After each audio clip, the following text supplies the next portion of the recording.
Tout d'abord, l'inspiration pour le mécanisme du jeu est venue d'un jeu appelé Magic Tower, qui a été créé par un japonaise en 1994. J'ai découvert ce jeu très jeune et j'aimerais beaucoup.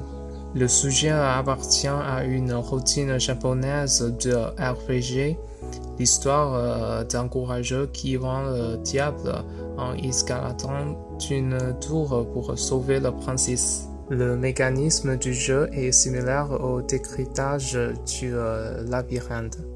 Les joueurs doivent trouver un trajet, améliorer leurs attributs et enfin vaincre le boss. L'inspiration de l'antique et l'histoire de ce jeu vient du Seigneur des Anneaux. Nos hobbits doivent enfin surmonter l'enchantement de Sauron et du Seigneur des Anneaux, les éliminer avec succès et ramener la paix sur la terre du milieu.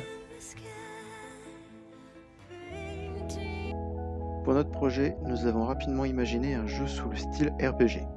L'utilisation d'RPG Maker est venue naturellement lorsqu'on a discuté des différentes technologies qui pourraient être employées pour la conception du jeu. Le jeu tel qu'on l'a imaginé est une succession de tableaux plus ou moins grands durant lesquels le joueur voit le scénario se dérouler au fur et à mesure de son avancement. Le principe du jeu veut que le joueur peut choisir d'éviter certains combats, au prix de ne pas récolter des objets qui augmenteraient ses statistiques d'attaque, de défense ou de vie. C'est au joueur de choisir s'il souhaite avancer, au risque de rencontrer des difficultés plus loin dans l'histoire en n'ayant pas récolté ces 10 objets,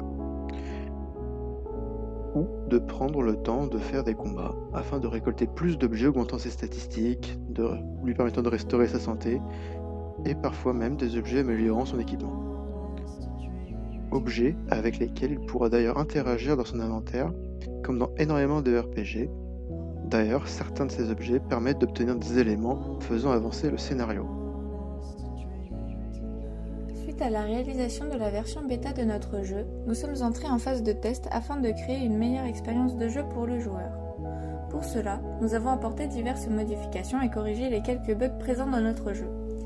Nous avons dès le début des tests remarqué une forte demande des joueurs afin de connaître les commandes du jeu pour permettre une meilleure prise en main. Nous avons également dû revoir les statistiques ainsi que l'équipement de base du joueur car la difficulté trop élevée des monstres rendait l'avancée compliquée, voire impossible. Les tests ont aussi révélé certains bons points dans notre jeu, notamment par certains plus attirés par ce type de jeu vidéo. Nous avons remarqué que l'univers a globalement été bien reconnu, ce qui indique une retranscription assez fidèle de l'univers et du scénario. Cette retranscription très, voire trop fidèle a cependant pu perturber certains joueurs, notamment lorsque les héros auraient dû retrouver Gandalf dans le pub.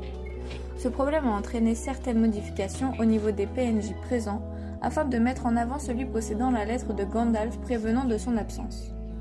Malgré tout, certains joueurs ont apprécié être récompensés de leur recherche avec la découverte de quelques petits secrets disséminés tout au long de l'aventure.